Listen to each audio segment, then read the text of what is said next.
that we are going to discuss in this video lecture is about the space physics. ठीक है, और इस topic में हम पढ़ेंगे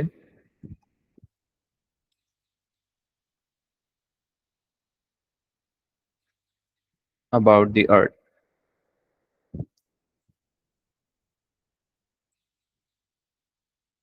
ठीक है जी, मुझे जल्दी से बताइए what is your understanding with the movement of the earth?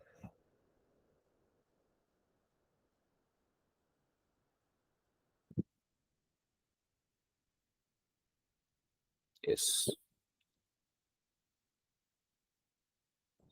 anyone? So let's start with the learning objectives. So the first learning objective about the earth is that earth, the movement of the earth. So what is your understanding with the movement of the earth? Okay, so the earth orbit is elliptical and is rotating about the sun. So okay, so I want to take information from your response that earth orbits about the sun and it completes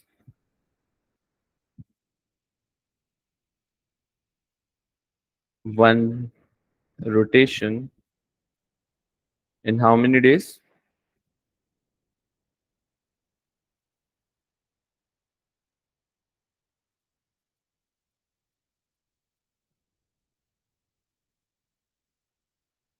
Oh, okay. Okay. It completes one rotation about sun in almost 365 days. ठीक है, जो अर्थ सन के about चक्कर लगा रही है. ठीक है, for example if this is the sun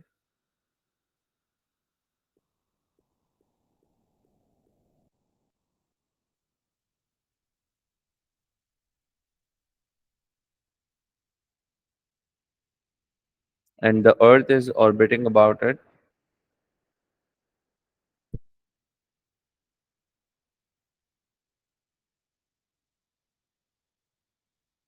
So let's say the earth starts its journey from this point.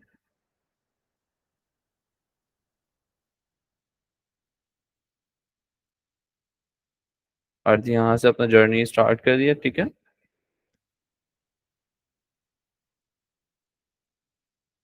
ठीक है, and it completes one rotation, one complete cycle around the sun in how many days बच्चों? 365 days. ठीक है, so the earth completes its one complete rotation around the sun in 365 days. Is that clear? अच्छा जी. Next thing about the movement of the earth rotates about its own axis as well.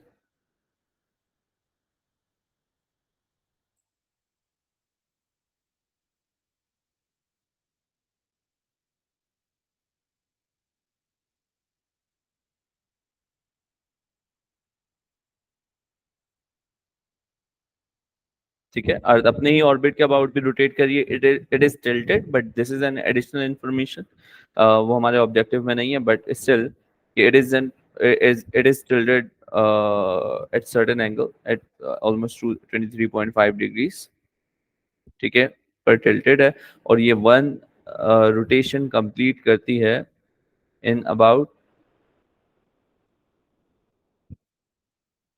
and rotates and completes one rotation one day. It completes one rotation in one day or 24 hours. Is that clear? अपने ही axis के about जो spin कर रही है, तो एक complete spin कब होता है, कितनी देर में होता है? सो that is in 24 hours. Is that clear?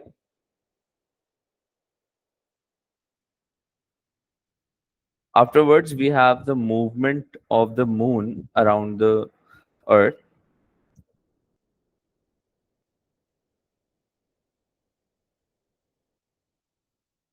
So moon orbits about the Earth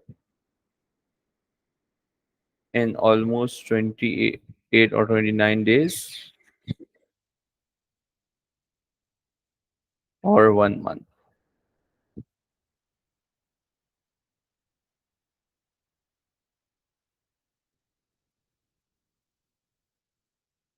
Is that clear?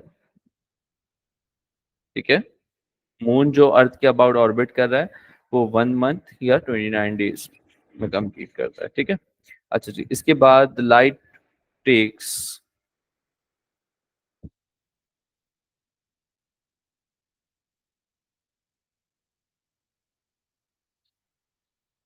500 seconds to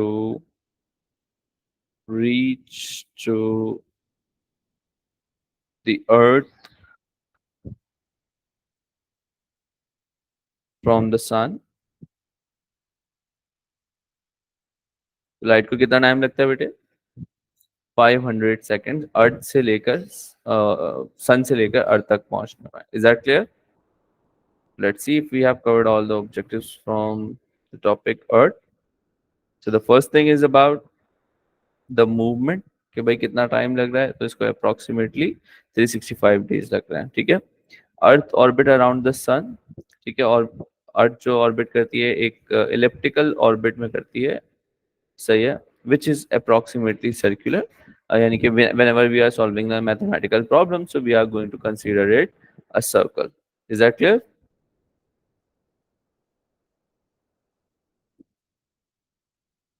सही है।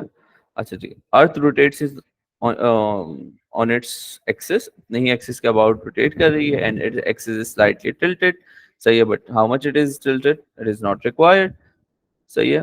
और वंस इन अप्रोक्सीमेटली 24 आवर्स, ठीक है, अपने ही एक्सिस के अबाउट रोटेट कर रही है और वन कंप्लीट रोटेशन 24 आवर्स में होती है। Is that clear?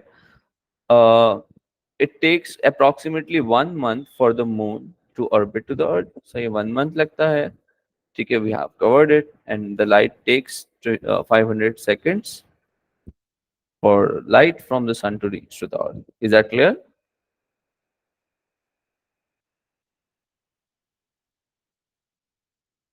अच्छा जी, so the next thing that we have is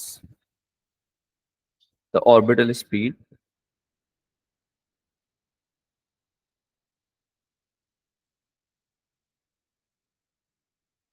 So let me take this example of the movement of the earth around the sun.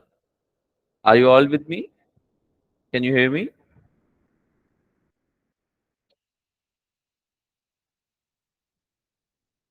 We will try to cover all the learning objectives of this chapter. So join as much as you can, और आप जितना बर्दाश्त सकें कर सकें। उसके बाद से जो है वो I will share the recording on my YouTube channel, और फिर आप वहां से देख सकते हैं, ठीक है।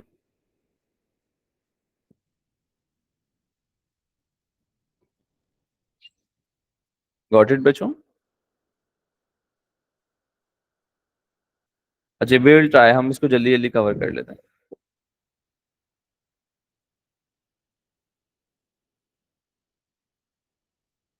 Sorry, can you please repeat बेटे?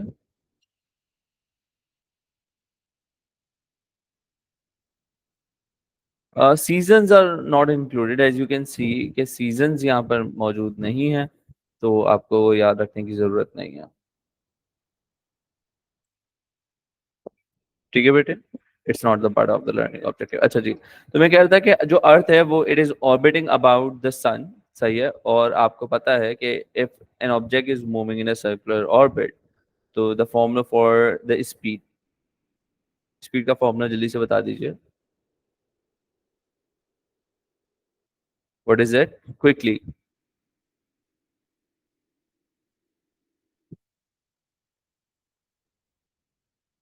You guys can turn on your mic and speak. Okay, it is distance upon time, shabash. So if an object is orbiting about the sun in a circular orbit, और अर्थ ही rotate कर रही है, तो देखें the distance covered by this earth around the sun is equal to the circumference of the circular orbit. Am I right or not? Is that clear?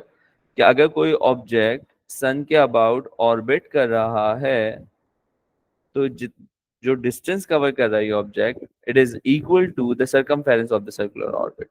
Is that clear? So here, if I am talking about this orbital speed,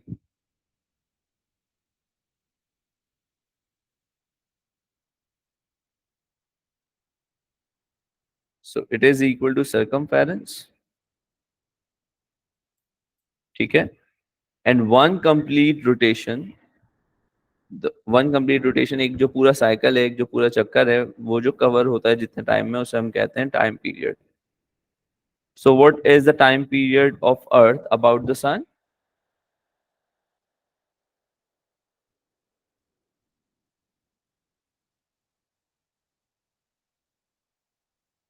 ji, any idea? What is the time period of the Earth about the Sun? So if I'm using the word time period, so it means that I am talking about the time taken by the Earth to complete one revolution. So yeah, that is 365 days. Shabash. So orbital and what is the formula for circumference? So it is actually is equal to 2 pi r.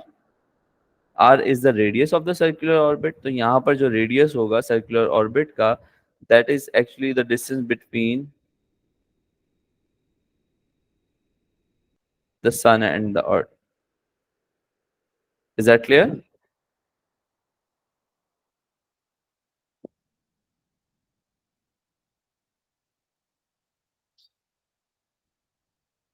All right. Any confusion till this point? So we are done with uh, this also. Okay, now the next objective that we have is about, ये हमने discuss कर लिया है, हमने discuss कर लिया है कि जो r है वो रेडियस है of circular orbit and t is the orbital period. ठीक है, और ऑर्बिटल पीरियड के बारे में हम डिस्कस कर चुके हैं कि क्या होता है.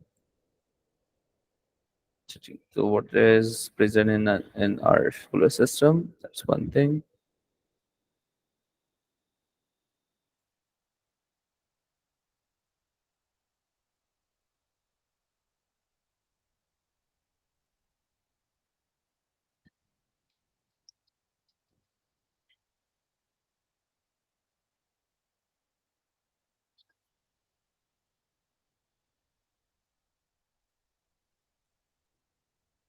Next thing that we have is the solar system.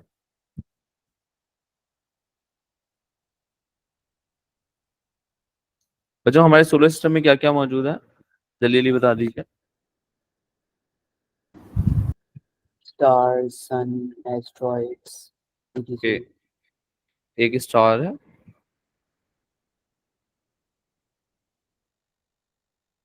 8 planets है. What else?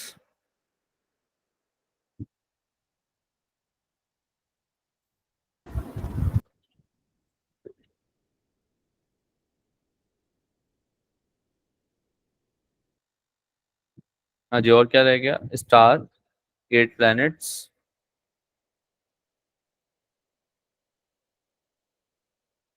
natural and artificial satellites,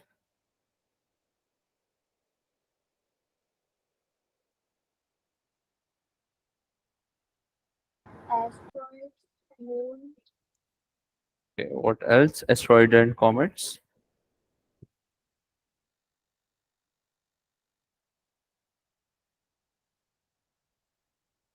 what else? और क्या रह गया? एस्ट्रॉइड्स, कॉमेट्स हो गए, नेशनल आर्टिफिशियल सैटेलाइट्स हो गई, 8 प्लैनेट्स हो गए, और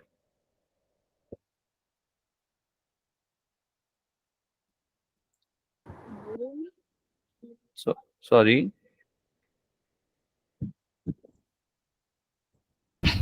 dwarf planets, okay, we have dwarf planets too.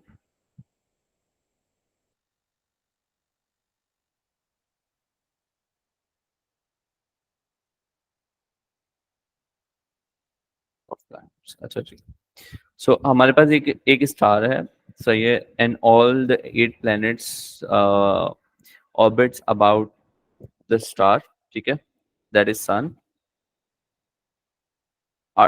Okay, satellites क्या होते हैं? So satellites are the objects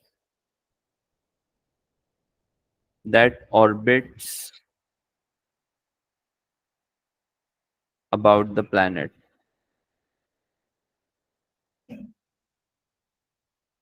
ठीक है, जो प्लेनेट के अबाउट ऑर्बिट करते हैं। For example, if you take the example of a moon, so moon orbits about the अर्थ। तो मून सैटेलाइट हुआ, किसका सैटेलाइट हुआ मून?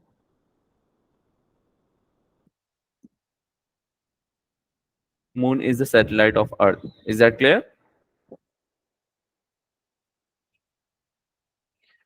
अच्छा, अब जो हम बहुत सारी सैटेलाइट्स को भेजते हैं, जो आर्टिफिशियल, जो मेन मेड सैटेलाइट्स हैं जिनको हम भेज रहे हैं एटमॉस्फेयर में, आउटर स्पेस में, सॉरी।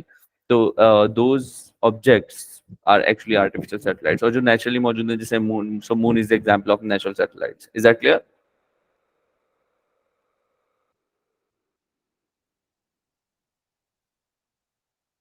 जी, अर्थ का सैटेलाइट।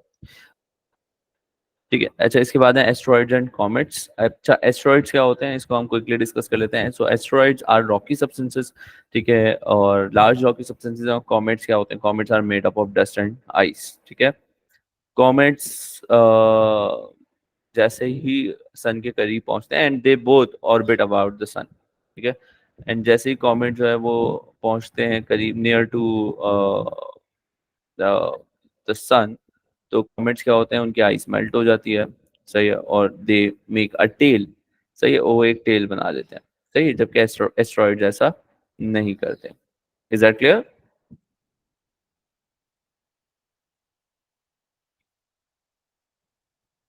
इज दैट क्लियर बच्चों? And right afterwards, we have dwarf planets. Dwarf planets are the planets which are means हमारे पास जो है वो एक अननोन नंबर में ड्वार्फ प्लैनेट्स मौजूद हैं, बहुत ज़्यादा तादाद में ड्वार्फ प्लैनेट्स मौजूद हैं हमारे सोलर सिस्टम के अंदर। ठीक है, फॉर एग्जांपल प्लूटो। सही है, प्लूटो के एग्जांपल लेते हैं कि हम 8, पहले 9 प्लैनेट्स पढ़ते थे, now we discuss that there are only major 8 planets. तो भाई नवा प्लैनेट कहाँ गया, ख़त्म हो गया, कहाँ चला गया? तो actually now this ninth planet, इसका जो ऑर्बिट है वो इतना बड़ा है कि वो हमारे सिस्टम में बहुत लंबा चक्कर लेकर आ रहा होता है। तो actually the dwarf planet is considered, sorry, the Pluto is considered as a dwarf planet. Is that clear?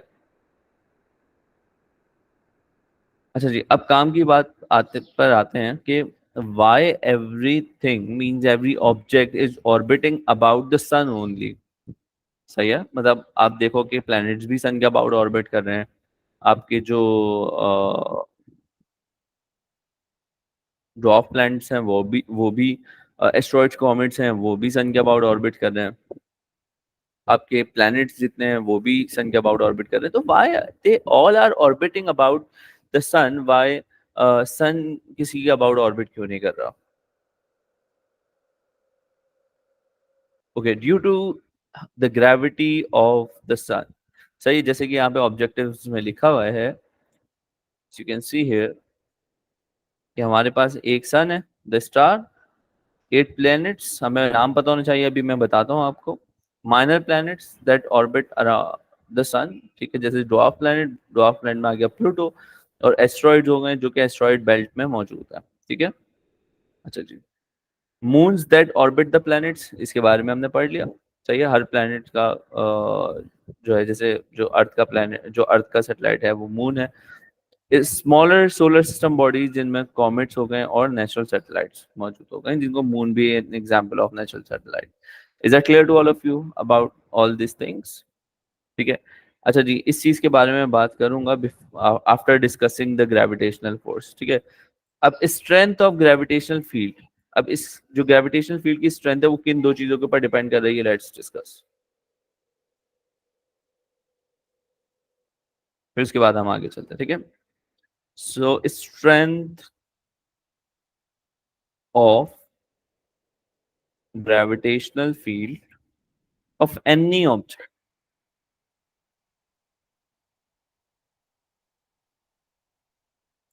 depends on two things. First thing is the mass of the object.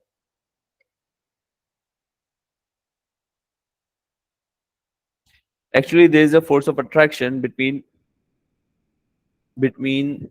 all the objects which are present in this universe.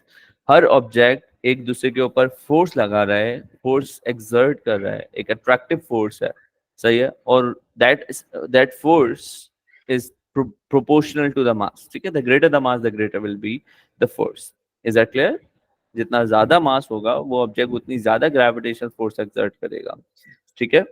And the second thing is that there is an inverse relationship between the distance. जितना ज्यादा दूर होगा, just like a magnet, magnet से आप एक iron का piece बहुत दूर डिस्टेंस के ऊपर रखते हैं, सही है, तो it will exert some force on that metal piece but very less force।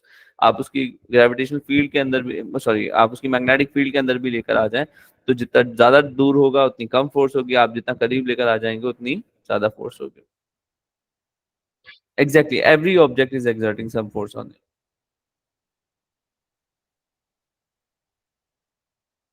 So this law is actually called Newton's law of gravitation. You will be discussing it in A levels. Okay.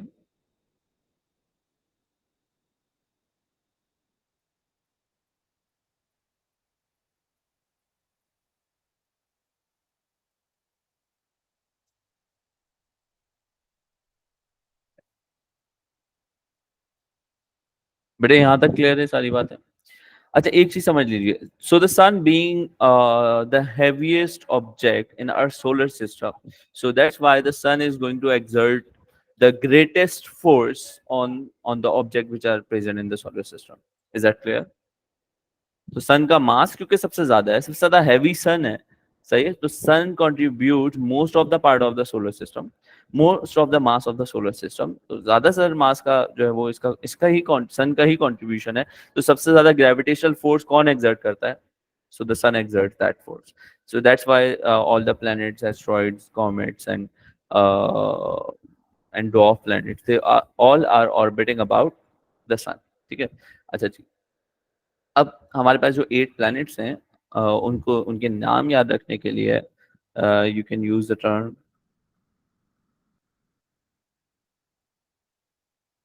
ये आप याद रख सकते हैं।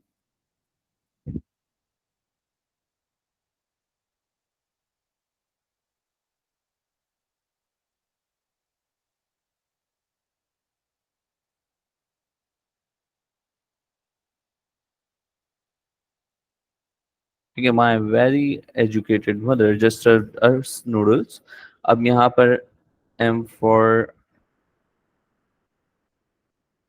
Mercury and V for Venus, E for Earth, M for Mars, then we have Jupiter, Saturn, Uranus and Neptune। कि इस sentence लिखने की वजह,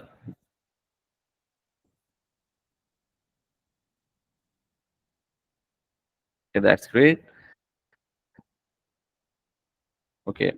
सो इस करेक्ट ऑर्डर में लिखने का रीजन क्या है कि इस सेंटेंस से ही आप क्यों याद रखें? सो द रीजन इज कि आप इसको करेक्ट ऑर्डर में याद रखें। And what is this order about? It is order about the distance from the sun, सही है। अब आपके पास जो 4 ऑर्बिट्स हैं, ठीक है, the 4 orbits are rocky orbits कह रहा हूँ, the 4 planets are the rocky planets, ठीक है, 4 आपके पास रॉकी प्लैनेट्स हैं। मैं एक एक करके प्रॉपर्टीज को डिस्कस कर रहा हूँ। So the first 4 are rocky planets and the last 4 are the gaseous planets, ठीक है। अच्छा, इनको करेक्ट ऑर्डर में लिखने की वजह हम डिस्कस कर रहे थे। तो बेटे it is actually the distance. So the Mercury being the closest to the sun, सबसे पहले मरकरी है, तो सबसे पहले इस ऑर्डर में हमने लिखा है, सबसे पहले आपके पास मरकरी है, तो so the closest one is Mercury, then we have Venus, then we have Earth, Mars, Jupiter, Saturn, Uranus and Neptune. सही है, तो ये करेक्ट ऑर्डर है। सबसे फार्देस्ट जो है वो आपके पास नेपच्यून है, सबसे क्लोजेस्ट आपके पास मरकरी है। Is that clear?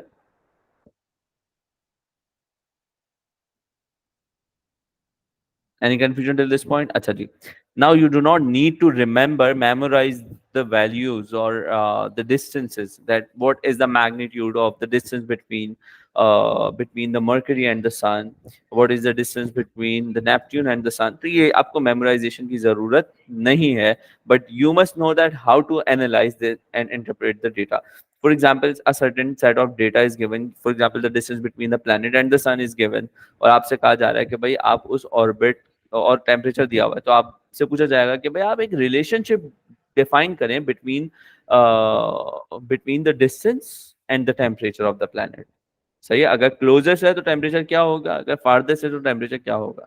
सही है, वैसे तो समझ में आने वाली बात यही है कि the sun if the planet is closest to the sun तो उसका टेम्परेचर ज्यादा होना चाहिए, और if it is farthest to the sun so it means that the temperature must be lower than the other planets, right?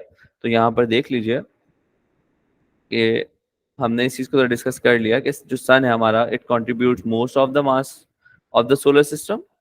ठीक है, ये वाली बात हमने डिस्कस कर लिया। And that the gravitational field strength is greater than the strength of at the surface of the planet, यानी कि प्लैनेट्स की ग्रेविटेशनल फील्ड से सन की ग्रेविटेशनल फील्ड स्ट्रेंथ ज्यादा है, being it has the greater mass. Is that clear? ये देखिए, मैंने आपको ये बताया ना, मास ऑफ द प्लैनेट पे डिपेंड करता है और डिस्टेंस। ठीक है, कि आप जितना दूर जाते जाएंगे उस पर्टिकुलर प्लैनेट से ग्रेविटेशनल फील्ड स्ट्रेंथ कम होती जाएगी। ठीक है, अच्छा जी। So, so the Earth is sorry, the Sun is exerting some force on the planet, and that's why all the planets are orbiting about the Sun. ठीक है, अच्छा, know that the strength of this gravitational field strength decreases, and that the orbital speed of the planets decreases from the Sun increases. आप distance बढ़ा दें तो orbital speed कम होती चली जाएगी। इसका रीजन मैं आपको बताता हूँ। अच्छा जी, एक हाँ ये रहा। Analyze and interpret planetary data about the orbital distance, orbital period, density, surface temperature, and uniform gravitational field strength at the planet surface.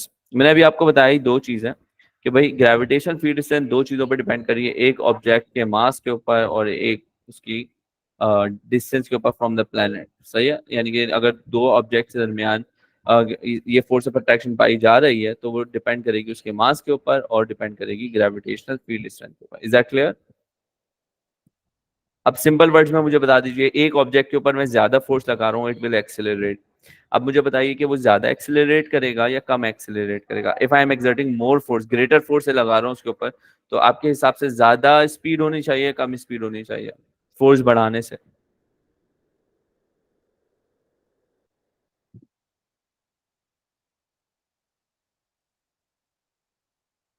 I am applying a greater force let's say on object, तो उसकी speed में ज्यादा change आना चाहिए, मतलब increase होना चाहिए या डिक्रीज होना चाहिए?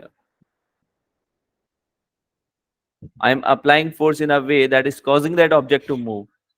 ज्यादा।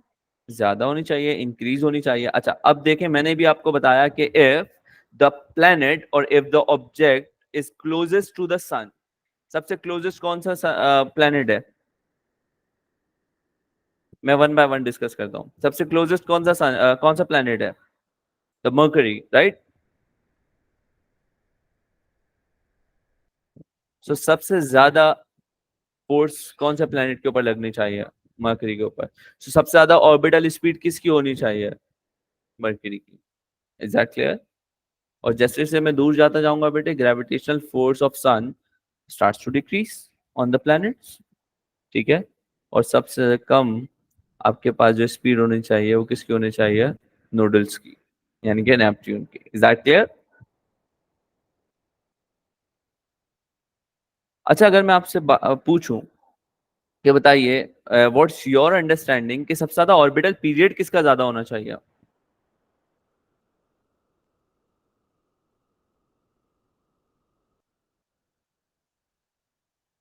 What about the orbital period? So Neptune का सबसे ज्यादा ऑर्बिटल पीरियड होना चाहिए, being the farthest to the planet, ठीक है, फार्देस्ट टू द सन। सबसे ज्यादा दूर है सन से, इसीलिए इसका ऑर्बिटल पीरियड भी सबसे ज्यादा होना चाहिए। Is that clear? सही है, ये वाली बातें याद रहेंगी।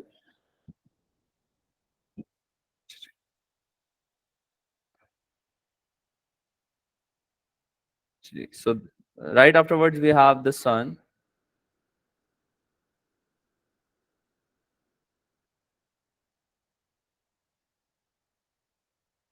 एज अ स्टार, ठीक है। हमारा जो सन है वो एक स्टार है, ठीक है। और सन के ऊपर जो सोर्स ऑफ एनर्जी है that is due to nuclear fusion reaction.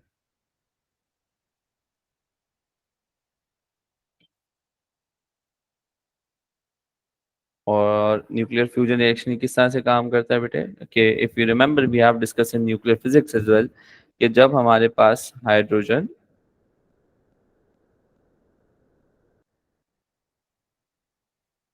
के दो आइसोटोप्स आपस में मर्ज होते हैं, ठीक है, ये केमिकल रिएक्शन नहीं है, ये एक न्यूक्लियर रिएक्शन है। तो ये एक हैवी एलिमेंट बना लेते हैं that is helium.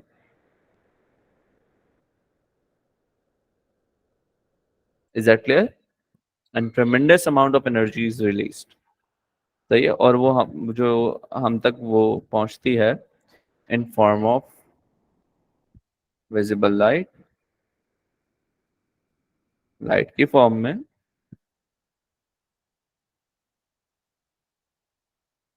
Infrared radiations की फॉर्म में,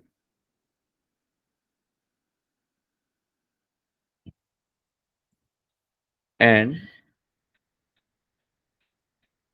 अल्ट्रावायलेट रेडिएशंस की form. Is that clear?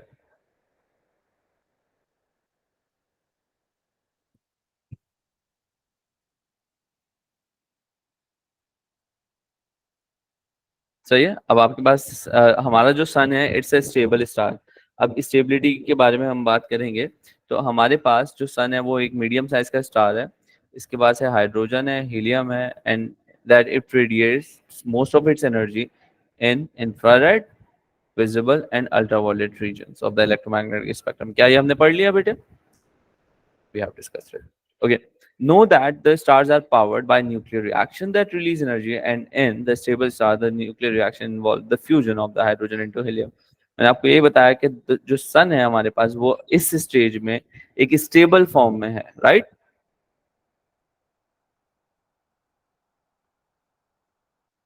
Is that clear बच्चों? तो जो अभी हमारे स्टार की पोजीशन है कि the sun is a stable star,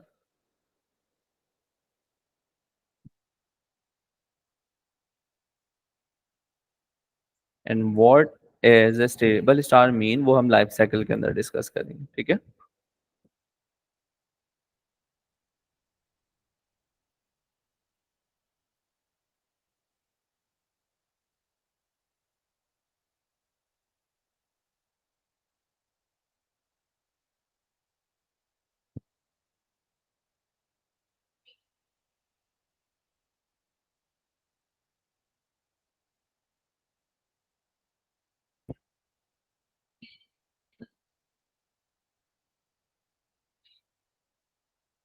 अच्छा जी, जिस तरह से अभी हमने डिस्कस किया कि जो हमारा सोलर सिस्टम है उसके अंदर जो हमारा स्टार है वो है सन।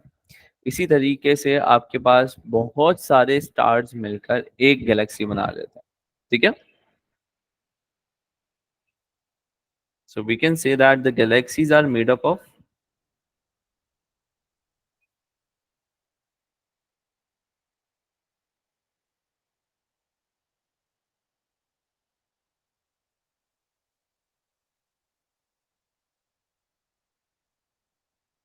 मिलियंस ऑफ स्टार्स, ठीक है। बहुत सारे स्टार्स से मिलके, कई लाख स्टार्स से मिलकर आपके पास क्या बनती है बेटे? गैलेक्सी बनती है। Is that clear? And the galaxy in which the sun is present, जिस गैलेक्सी के अंदर हमारे पास हमारा सोलर सिस्टम मौजूद है, सही है, हमारा सन मौजूद है, उस गैलेक्सी का नाम क्या है बेटे?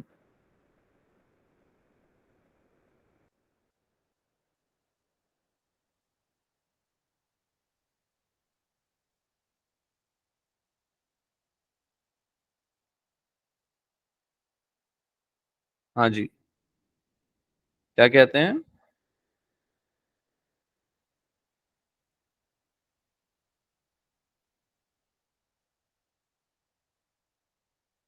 मिल्की वे, सही है, इट्स द कॉमन थिंग। अभी तक हम सिर्फ जो है वो बिल्कुल छोटी छोटी डिस्क्रिप्शन पढ़ रहे हैं about the stars and Galaxy. असल काम हमारा शुरू होगा from the life cycle of a star. फिर स्टार की लाइफ साइकिल को डिस्कस करने के बाद हम आएंगे अबाउट द रेड शिफ्ट। ठीक है, रेड शिफ्ट को डिस्कस करेंगे।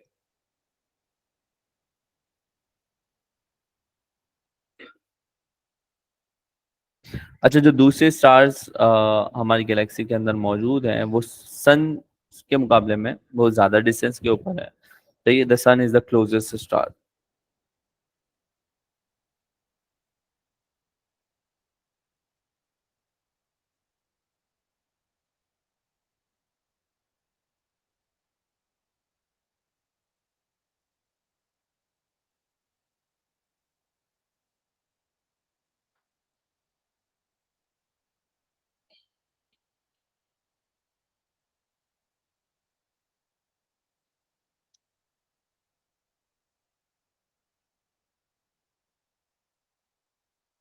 Is that clear? ठीक है। अच्छा जी, अब क्योंकि ये बहुत ज़्यादा डिस्टेंस, बहुत ज़्यादा बड़े डिस्टेंसेस होते हैं, तो दीज एस्ट्रोनॉमिकल डिस्टेंसेस,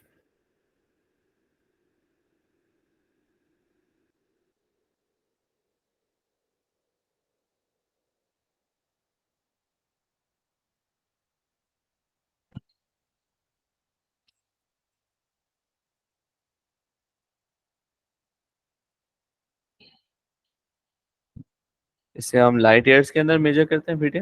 ठीक है, and one light year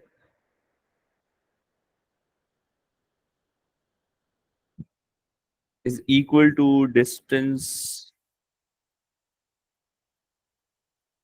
travelled by light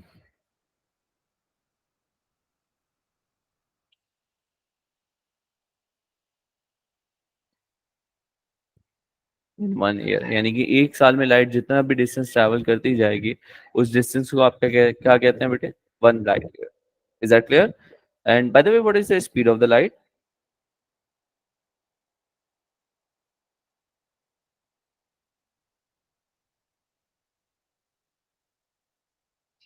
Okay, so let me correct one thing. It is not million star, it is billions of stars.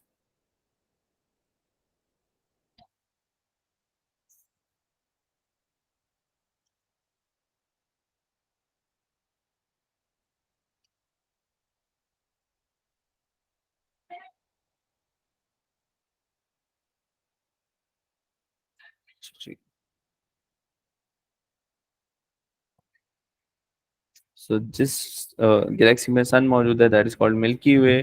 बाकी के जो दूर स्टार्स हैं वो फारदेस्ट हैं, 3.6 इंटू 10⁻⁹ hmm. Is it the speed of light? Okay, astronomical distances are measured in light years. ठीक है, दैट्स वन थिंग। अब आज हम आ जाते हैं लाइफ साइकिल के ऊपर। ठीक है,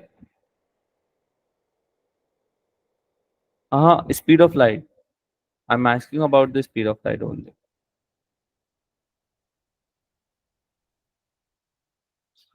अच्छा, I think life cycle of a star in हम इसी ऑब्जेक्टिव से कवर कर लेते हैं, तो it will take less time. सही है, कम टाइम लगेगा, तो हम इसको यहाँ पे डिस्कस कर लेते हैं। अच्छा, इट इज इक्वल टू 3 × 10⁻⁸ सही है। स्पीड ऑफ लाइट जो होती है वो बराबर होती है 3 × 10⁸ गॉट इट?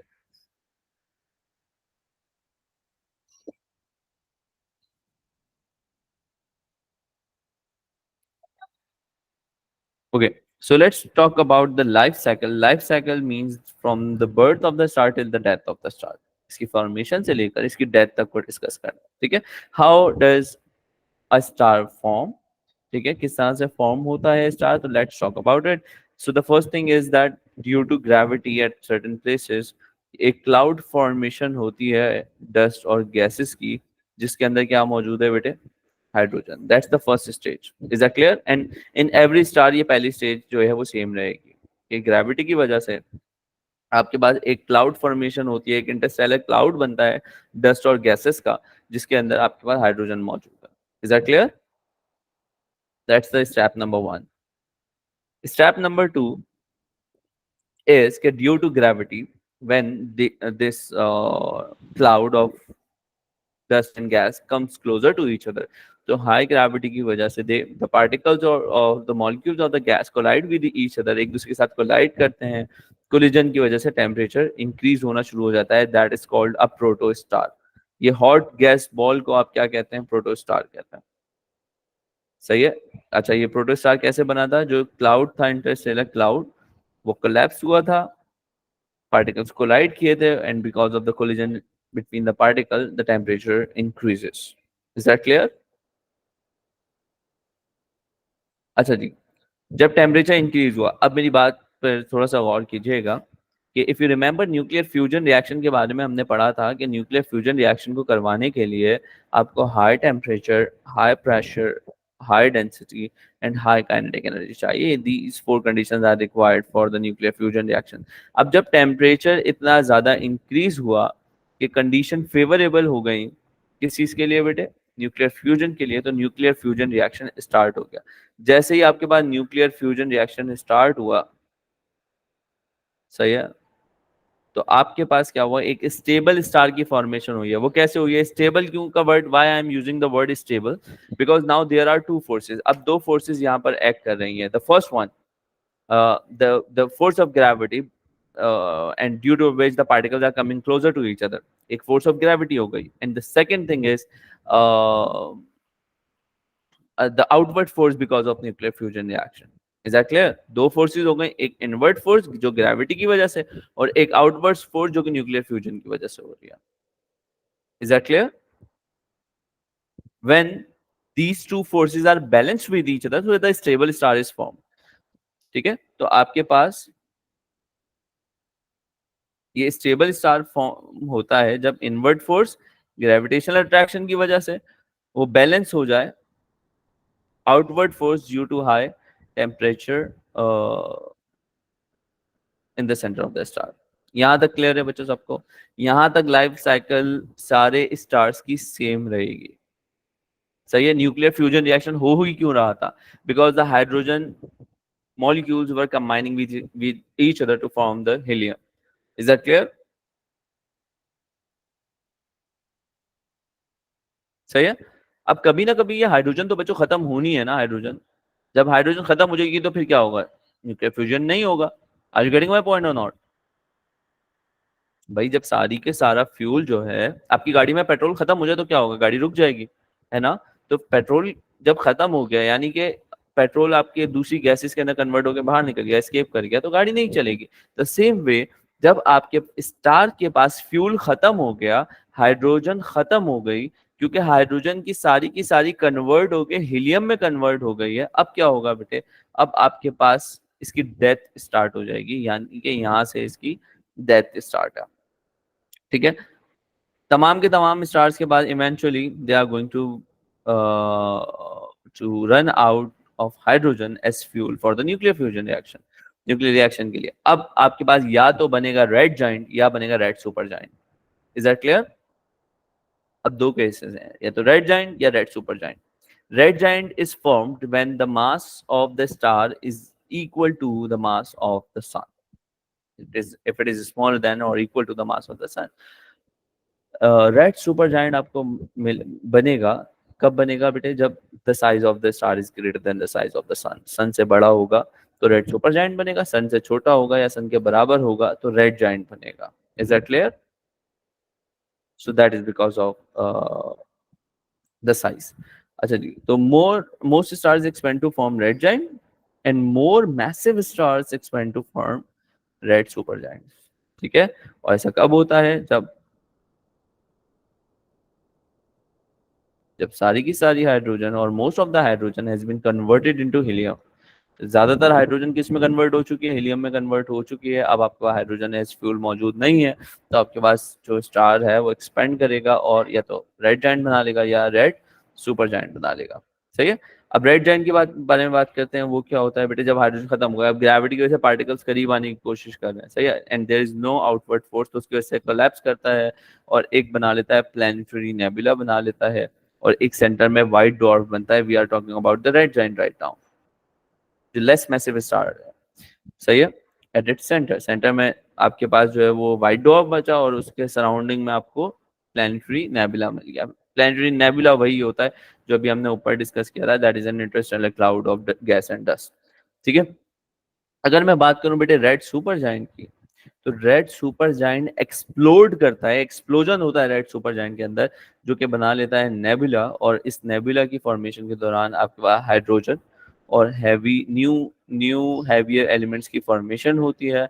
अच्छा, अब जब ये फॉर्मेशन हो गई तो बीच में अभी भी एक डेंस मास बचता है, that is called a neutron star और a black hole at its centre, जो कि black hole actually neutron star actually collapse करके ब्लैक होल बना लेता है, and black hole is the most dense entity in the entire universe, even the light cannot escape through it. सही है। अच्छा जी, अब लास्ट पार्ट में कह रहे हैं कि जो लास्ट ऑब्जेक्टिव है, जो नेबुला आपके पास बन रहा है सुपरनोवा के रिजल्ट में, उससे न्यू स्टार्स की फॉर्मेशन हो सकती है। ठीक है, with orbiting planets. Is that clear? So that is actually giving us a clue about the big bang theory. अच्छा जी, इसके बाद आपके पास जो लास्ट ऑब्जेक्टिव है that is about the universe. Universe के बारे में बात हो रही है, एंड यूनिवर्स के बारे में जैसे अभी हमने डिस्कस किया कि milky way is one of many billions of galaxies. ठीक है, जो एक यूनिवर्स बनाती है, यूनिवर्स कायनात, बहुत सारी गैलेक्सीज मिलकर एक यूनिवर्स बनाती है। Is that clear? और जो हमारी गैलेक्सी है, जो उसका जो रेडियस, जो डायमीटर है sorry, that is equal to 100,000 light years. ठीक है, जैसे मैंने आपको बताया कि एस्ट्रोनॉमिकल डिस्टेंस है तो उसको लाइट ईयर में मेजर करेंगे, and that is equal to 1 lakh और 100,000 light years. Is that clear?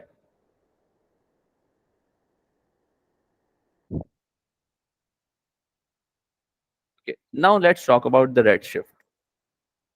Red shift में लिख कर आपको समझा देता हूँ। लाइफ साइकिल यहाँ मौजूद नहीं है क्योंकि आई थिंक बेटर समरी जो है वो वहाँ मौजूद है ऑब्जेक्टिव्स में, तो वहां से आप देख लीजिएगा। Red, why have they used the word red shift? Uh, please bear in mind that uh, can you please tell me, we have discussed in chapter light, dispersion of light, if you remember. Light के dispersion के बारे में हम discussion कर चुके हैं,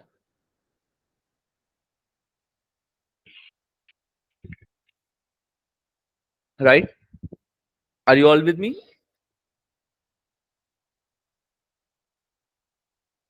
okay, so जो dispersion of light में जो व्हाइट लाइट स्प्लिट करती है 7 कलर्स में, इसी को डिस्पर्जन कहते हैं ना बेटे, when it enters into glass prism, so it splits into 7 colours.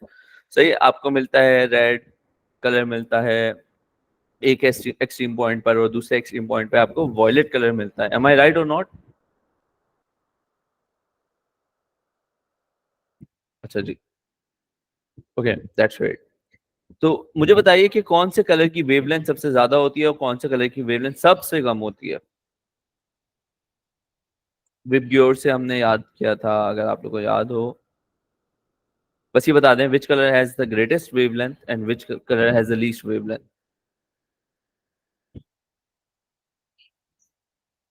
एक एक्सट्रीम पे रेड होता है और एक एक्सट्रीम पे वॉयलेट होता है। रेड हैज मैक्सिमम वेवलेंथ, सही है, और violet colour has minimum wavelength. अच्छा, क्योंकि यहाँ पर इस कॉन्सेप्ट का नाम रेड शिफ्ट है, तो इसका मतलब it is something about increased wavelength. सही है। अच्छा, अब ये इंक्रीज वेवलेंथ कहाँ से मिल रही है भाई? तो वो लाइट या वो इलेक्ट्रोमैग्नेटिक रेडिएशन जो दूसरे स्टार्स और गैलेक्सी से हम तक पहुंच रही हैं, उनकी ऑब्जर्व्ड वेवलेंथ ज्यादा मिलती है। That's why this concept is called redshift.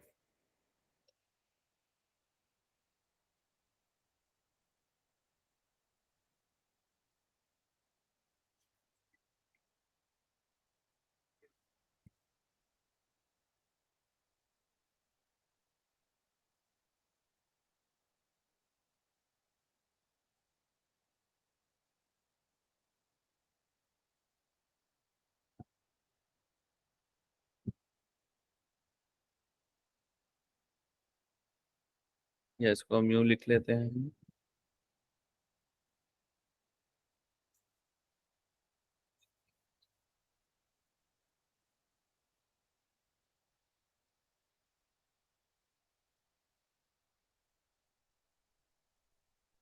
Can we have a अजान ब्रेक? Just a minute.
अच्छा जी।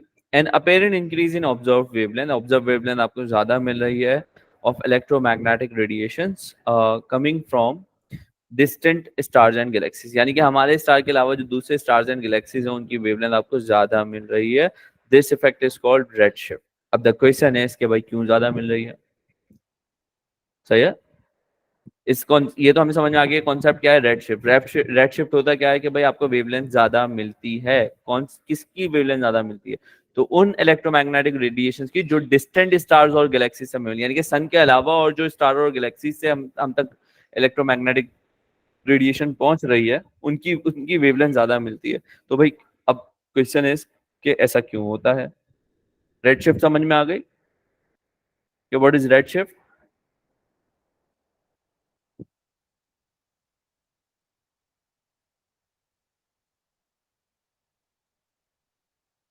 जी बच्चों, रेड शिफ्ट के बारे में जल्दी से बताइए। Is that clear? Okay, that great. अब ऐसा होता क्यों है, जल्दी से हम इसी को समझ लेते हैं कि फॉर एग्जाम्पल कि एक सोर्स हमारे पास बीच में मौजूद है and there are observer, two observers on both side of this source.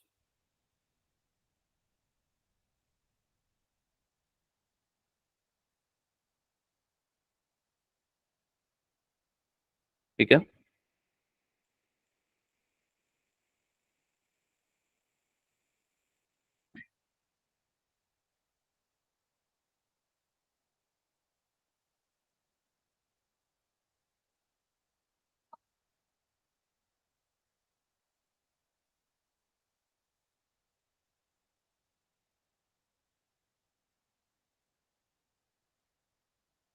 अच्छा जी, ये जो आपको सर्कल्स नजर आ रहे हैं, these are the wave fronts.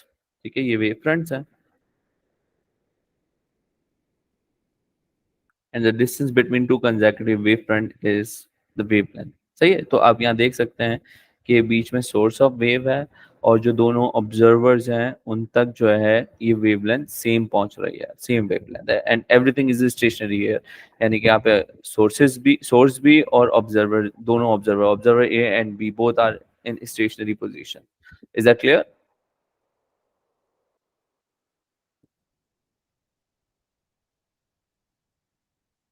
Is that clear बच्चों? यहाँ तक क्लियर है? अच्छा जी। अच्छा, right afterwards let's say the source starts to move towards another observer। सही है, सोर्स ने मूव करना शुरू कर दिया दूसरे, लेट्स से ऑब्जर्वर बी की तरफ।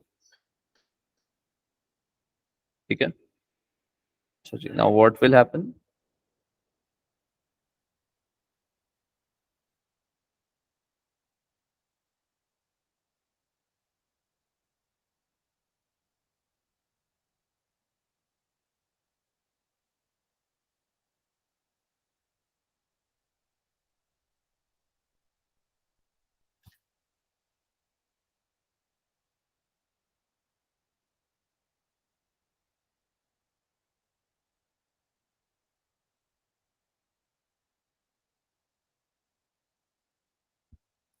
अच्छा जी, जब सोर्स ने मूव करना शुरू किया let's say towards observer B, तो लेट्स से सोर्स पहले यहाँ थी,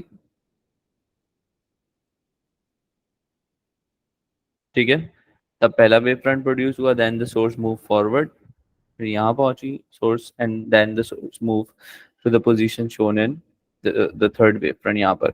अब यू कैन क्लियरली सी कि भाई ऑब्जर्वर ए के लिए वेवलेंथ कम है या ज्यादा है?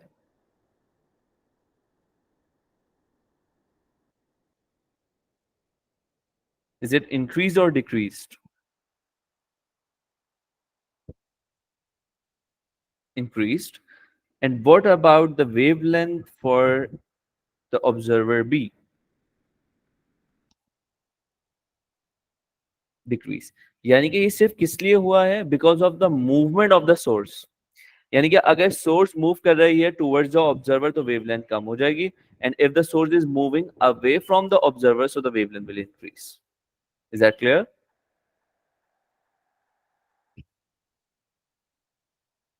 सही है। अच्छा जी, तो ऐसा कब होता है? यानी कि आप ये दोनों ऑब्जेक्ट एक दूसरे से दूर जा रहे हैं, सोर्स और ऑब्जर्वर एक दूसरे से दूर जा रहे हैं, तो भाई वेवलेंथ इंक्रीज हो जाएगी। Is that clear? और अगर ये दोनों एक दूसरे के करीब आ रहे हैं या रेस्पेक्टिव मूवमेंट के हिसाब से एक दूसरे के करीब आ रहे हैं, तो क्या होगा बेटे? ये वेवलेंथ डिक्रीज हो जाएगी। अच्छा जी, अब रेड शिफ्ट का क्या कॉन्सेप्ट था? रेड शिफ्ट हमें बता रहा था कि वेवलेंथ बढ़ रही है, इंक्रीज हो रही है। Is that clear? क्यों इंक्रीज हो रही है? So the reason is that particular star और galaxy is moving away from us, वो हमसे दूर जा रहा है या हम उससे दूर जा रहे हैं। Is that clear? ये वाली बात समझ में आई कि भाई वेवलेंथ क्यों इंक्रीज हो रही है? तो हम ऑब्जर्वर हुए और वो सोर्स हम हुआ, तो when the source moves away तो वेवलेंथ इंक्रीज हो जाती है। तो आपके पास इलेक्ट्रोमैग्नेटिक वेव्स की जो उस स्टार से निकल रही है वो ज्यादा क्यों मिल रही है? बिकॉज दैट स्टार और that particular Galaxy is moving away from अस, क्योंकि वो हमसे दूर जा रही है। इज दैट क्लियर बच्चों? सही है। तो वी हैव डिस्कस्ड कि भाई ऑब्जर्व्ड wavelength में redshift is increase in the observed wavelength of EMR, electromagnetic radiation from the receding stars and galaxies। ठीक है, receding means the moving stars। ठीक है, अच्छा, know that the light from the distant galaxies shows redshift and further away the galaxy, यानी कि वो Galaxy हमसे ज्यादा दूर है, यही redshift बताता है। सही, because it is moving away from us। ठीक है, the greater the observed red shift, अब जितना ज्यादा आपको रेड शिफ्ट मिलेगी the faster the Galaxy is moving from the earth. ठीक है, जितना ज्यादा रेड शिफ्ट होगी इतनी ज्यादा स्पीड से वो पर्टिकुलर गैलेक्सी हमसे ज्यादा दूर जा रही है। ठीक है, अच्छा जी, फिर क्वालिटेटिवली बताना है, it means that we do not need any calculation here, that how redshift provide evidence for Big Bang theory. So as uh, a while back we were discussing about the supernova कि उसमें भी explosion होता है. तो अब आप मुझे बताइए कि Big Bang Theory was about an explosion और एक dense mass में explosion हुआ था और उसके result में ये सब कुछ जो है वजूद में आया. आप मुझे ये बताइए कि जब एक explosion होगा, are the particles of that dense mass जिसके अंदर explosion हुआ है are going to move away from each other or will they come close to each other? एक दूसरे से दूर जाएंगे या करीब आएंगे?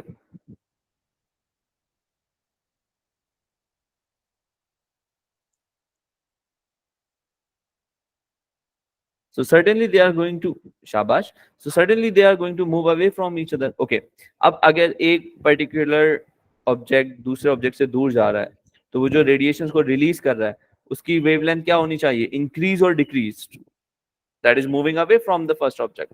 यानी कि अगर मैं दूसरे सन की बात करूं या दूसरे स्टार की बात करूं, हमारे मुकाबले में, हम हमारे कंपैरिजन में, if it is moving away from us, तो क्या हुआ था? It supports Big Bang theory. It shows that redshiftness है. सही है कि भाई जो इलेक्ट्रोमैग्नेटिक रेडिएशंस मिल रही है वो रेडशिफ्टेड है. सही है, उसकी वेवलेंथ ज्यादा मिल रही है क्योंकि वो पर्टिकुलर स्टार गैलेक्सी हमसे दूर जा रहा है. And that's how it supports कि क्योंकि एक्सप्लोजन में पार्टिकल्स एक दूसरे से दूर दूर मूव करते हैं. Is that clear?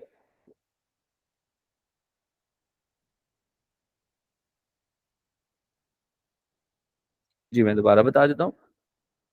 देखिए मैंने आपको बताया कि जब भी एक्सप्लोजन होगा, एक्सप्लोजन के रिजल्ट में जितने भी पार्टिकल्स होंगे they are going to move away from each other, एक दूसरे से दूर दूर जाना शुरू कर देंगे.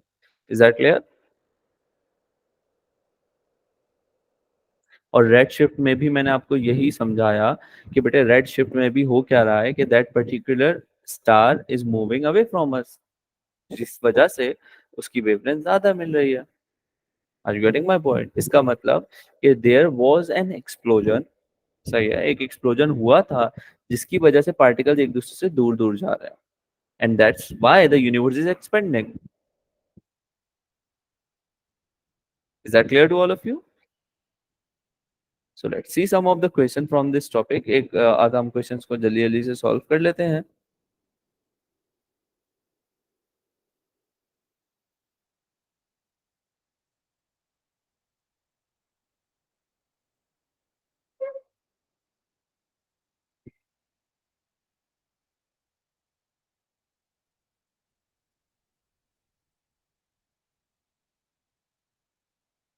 लाइफ साइकिल वाला हम पहले कर लेते हैं. अच्छा ये आईजीसी का क्वेश्चन पेपर है, तो इफ दिस समथिंग जो हमारे इसका पार्ट ना हो ऑब्जेक्टिव का, तो वी विल लीव इट.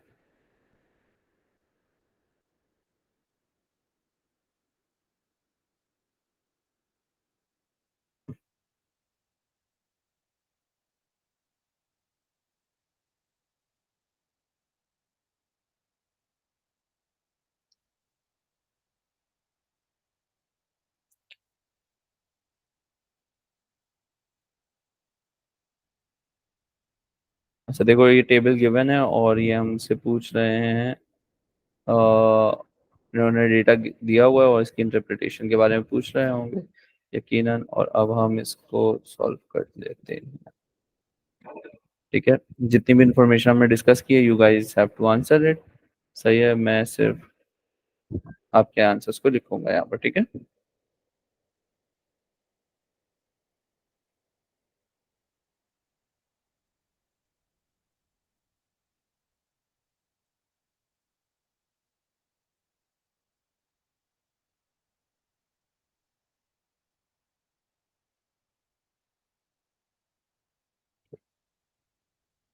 अच्छा जी, the question says figure 9.1 gives the information about the three planets in the solar system. सही है, आपके पास अर्थ, जुपिटर और कोई प्लेनेट एक्स है. ठीक है. जो मास है अर्थ का वो है 5.97. जो मास है जुपिटर का वो है 1898 into 10 raised to the power 24 kg. Average distance from the sun is 149.6, 778.6 for Jupiter. और आपका जो प्लेनेट एक्स है उसका मास है, सॉरी उसका जो डिस्टेंस है वो है 108.2 इंटू 10⁻⁶ किलोमीटर्स. ऑर्बिटल पीरियड भी आपको सबसे ज़्यादा मतलब गिवन है, 336.5 365.2 4331 224.7। अर्थ की ग्रेविटेशनल फील्ड है 9.8, 23.1 and 8.9. They are asking you to write the name of the planet X. G.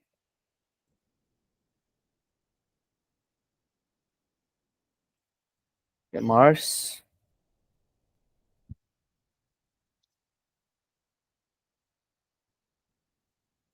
Is it Mars?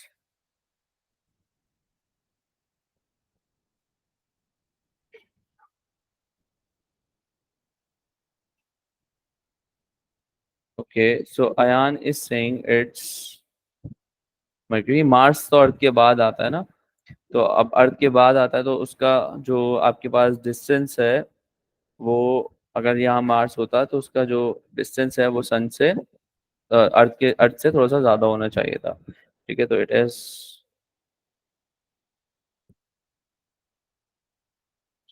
ठीक है।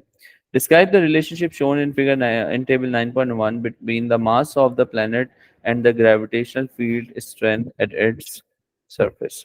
ये चीज हम डिस्कस कर चुके हैं कि मास का क्या रिलेशनशिप है, लेकिन हम इसको यहाँ पर, it could be Venus also, but let's see के इसका क्या आंसर है। Let me check. ठीक है, अच्छा, ये बताइए रिलेशनशिप, आप डेटा देखें और मुझे बताइए कि what could be the mass of a planet and the, मतलब क्या रिलेशनशिप है।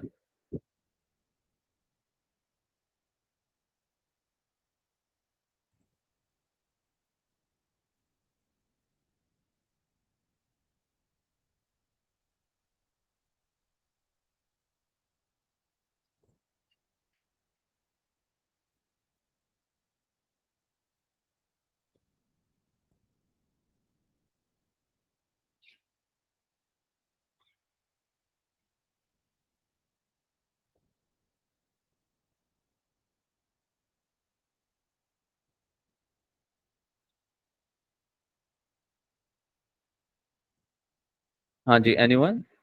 Okay, so it's a direct relation, as mass increases gravitational field strength increases.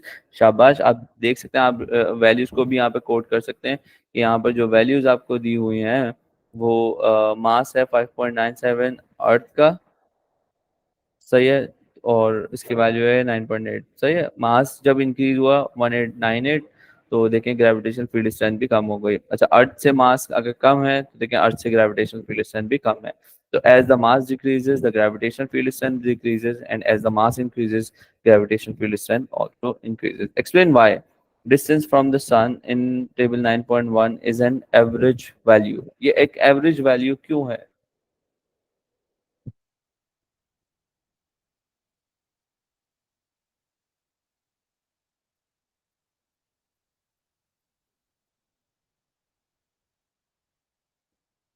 For accuracy, no?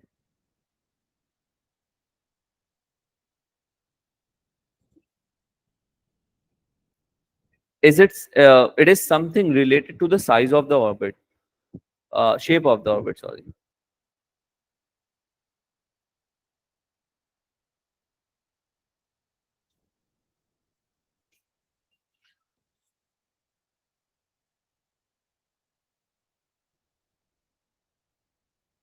It is actually Venus। ये बहुत ज्यादा variation नहीं है इन readings, सही है। It is closest to the Earth, सही है। देखो मास भी इसका क्लोजेस्ट है अर्थ से, तो दैट्स व्हाई जो क्लोजेस्ट मिनिमम वैल्यू है वो वेनस है। ठीक है, नॉट द मर्करी। अच्छा जी, अब ये एवरेज वैल्यू क्यों है? क्योंकि जो आपके पास ज्यादातर जो ऑर्बिट का शेप होता है वो सर्कुलर नहीं होता, इट कैन बी इलिप्टिकल। तो अगर आपने उसको सर्कुलर लेकर कंसीडर किया है तो it is going to give an average value, सही है। अब कह रहे हैं कि state show that the average orbital speed of the Earth is approximately 30 kilometre per second. अच्छा, अब जो एवरेज जो ऑर्बिटल स्पीड का फॉर्मूला है वो है 2 πr/t, सही है। r क्या है? Radius of the circular orbit, that means the distance between the sun and the अर्थ। तो 2 π, the value of the r is given in the question, that is 149.6 into 10 raised to the power 6।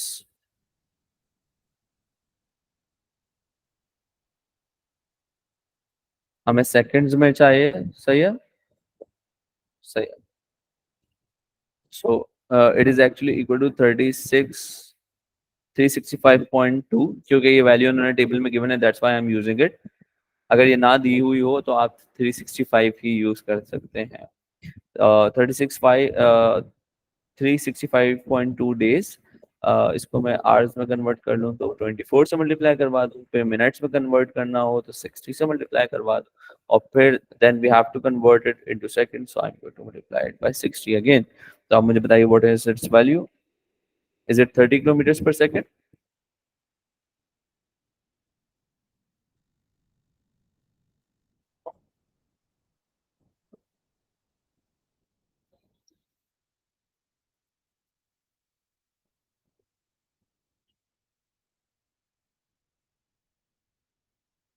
हाँ जी, जल्दी से बता दीजिए।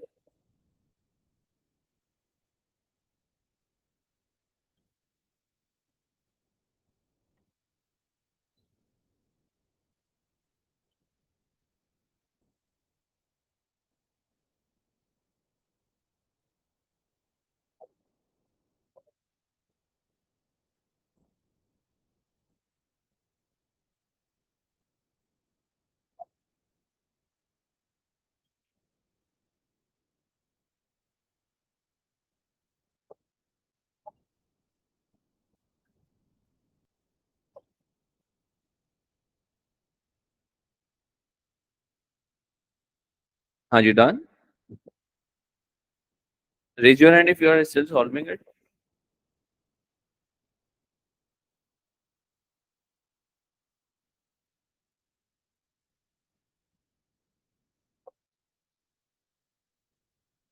अच्छा जी, तो सॉल्व कर दीजिएगा, if the answer is different so please do let me know, ठीक है।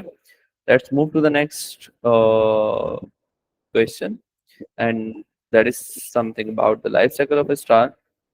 Complete the sentences about the life cycle of a star. Protostars are formed from,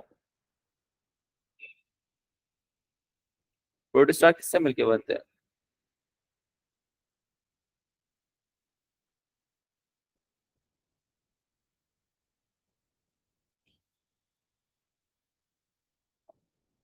किससे मिलके बनते हैं? प्रोटोस्टार तो सेकंड स्टेज है ना।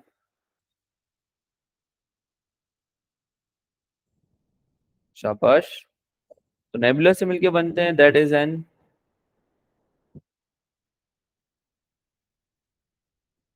Interstellar cloud of gas and dust, ठीक है। अच्छा जी, a protostar becomes a stable star when, सही है, dash is balanced by dash, ठीक है। तो आपके पास अ प्रोटोस्टार इज फॉर्म्ड, बताइएगा जल्दी से, when,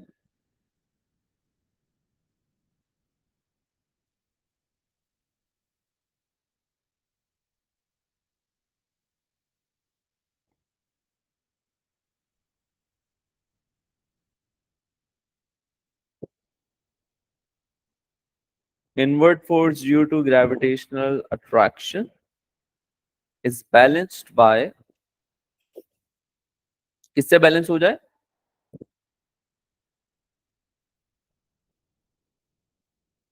very good, that's great.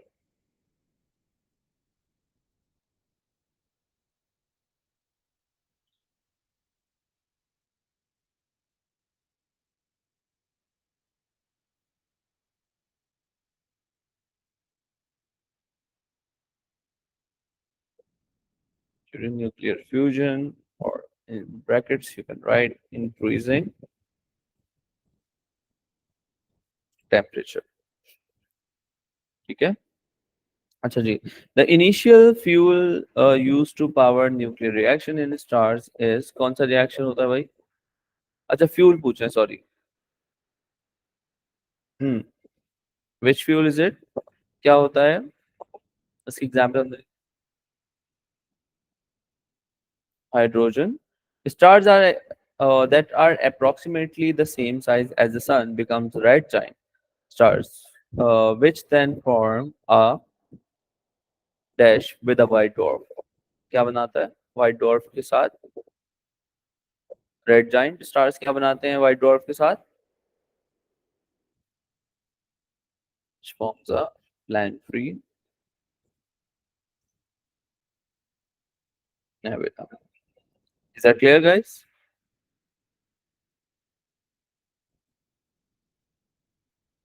ठीक है, तो प्रैक्टिस कीजिएगा इन क्वेश्चंस की. You can find these question, some more questions in IGCSE. I will try कि मैं कुछ आपके पास एक वर्कशीट बनाकर आप लोगों के साथ शेयर कर दूं. सही है, इन योर व्हाट्सएप ग्रुप. सही है, या गूगल ड्राइव पे अपलोड कर दूं तो आप इसकी क्वेश्चंस की प्रैक्टिस कर लीजिएगा. ठीक है बेटे. So that's all from my side. Thank you so much everyone. Allah Hafiz.